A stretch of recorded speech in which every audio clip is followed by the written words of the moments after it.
যে খারাপ ব্যবহার তুমি আজ কারোর সাথে করছো, 5 বছর পর হলেও ঘুরে ফিরে সেটা তোমার কাছে ফিরে আসবেই। এটাই সত্য। মানুষ অন্যের দোষ দেখতে পেলে বিচারপতি হয়ে যায়, আর নিজের দোষ ঢাকার জন্য উকিল হয়ে যায়। পৃথিবীতে ভালো খারাপ বলে কিছু হয় না। তুমি যার মন রাখতে পারবে তার কাছে ভালো, আর যার মন রাখতে পারবে না তার কাছে খারাপ। এটাই বাস্তব। মনোবিজ্ঞানীদের কিছু কথা: কেউ যদি তুচ্ছ বিষয়ে অনেক হাসেন, তবে সে ভিতর থেকে অনেক একা। যদি কেউ অতিরিক্ত ঘুমায়, তাহলে সে অসুখী। যদি কেউ কম কথা বলে কিন্তু যেটুকু বলে খুব দ্রুত বলে, তাহলে সে কিছু গোপন করছে। যে কাঁদতে পারে না সে দুর্বল প্রকৃতির মানুষ। যদি কেউ অস্বাভাবিকভাবে খাবার খায়, তাহলে সে কোনো মানসিক চাপে আছে। যদি কেউ একটুতেই কেঁদে ফেলে, তাহলে সে নিরীহ এবং কোমল হৃদয়ের মানুষ। যদি কেউ ছোটখাটো বিষয়ে রেগে যায়, তার মানে তার ভালোবাসার দরকার।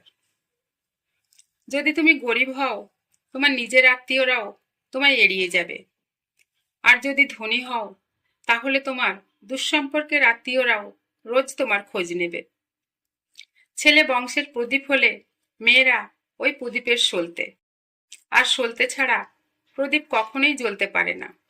প্রদীপ ও সলতে একে অপরের উপর নির্ভরশীল, তাই দুটোই প্রয়োজন, ছেলে এবং মেয়ে।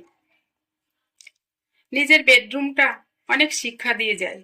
ছাদ বলে উচ্চ চিন্তাধারা করো, সিলিং ফ্যান বলে মাথা ঠান্ডা রাখো, ঘড়ি বলে প্রতিটি সময় খুব দামি, আয়না বলে কিছু বলার আগে বা করার আগে নিজেকে দেখো, জানালা বলে বাইরের জগৎটা দেখো, দরজা বলে লক্ষ্যে পৌঁছাতে হবে।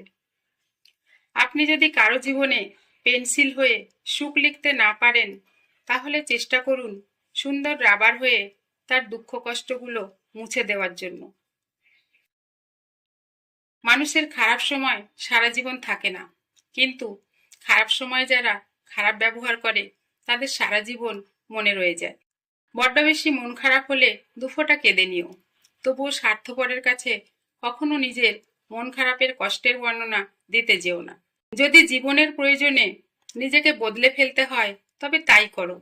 হয়তো কিছুটা কষ্ট পেতে হবে তোমায়, তবু যে তোমার মূল্য বোঝে না তার অপেক্ষায় থেকো না। কিছু মানুষকে 99 দিন উপকার করো, আর একদিন যদি না করতে পারো, তাহলে সে ওই একদিনটাই মনে রাখবে, আগের 99 দিন সে ভুলে যাবে। আপন ভেবে কাউকে মনের সব কথা বলো না। এমন এক সময় আসবে সে তোমাকে তোমারই কথা দিয়ে আঘাত করবে।